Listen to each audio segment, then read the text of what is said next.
Hi, I'm Corinne, and I'm going to be talking to you about shocking statistics, a chapter in Jamie White's one and only Crimes Against Logic. First of all, it's hard to notice whether a statistic in an argument is valid or invalid. People usually just look at a number and think, wow, that's amazing, and don't even question it at all. They just look at the number and just believe that it's valid. You cannot assume that. Which leads me to my second point.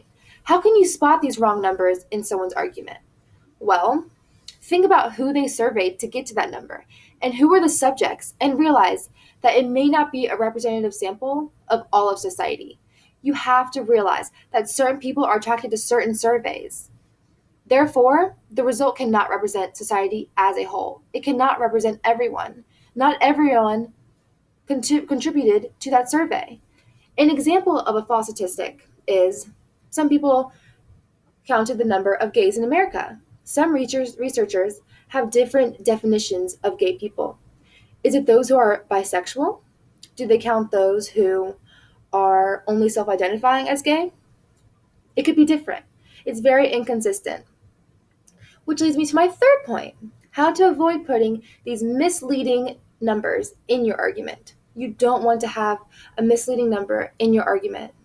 It makes it invalid, and you don't want to have an invalid argument, especially for a research paper. You have to make sure you're doing good research and getting good numbers.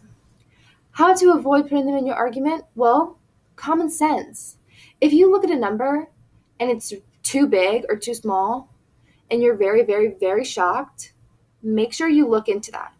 Look and make sure that it's unbiased, that the author was not misinterpreting the number just to self-serve themselves and self-serve their argument. You have to make sure that it's valid.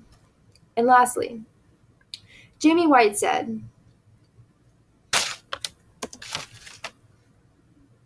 Jamie White said,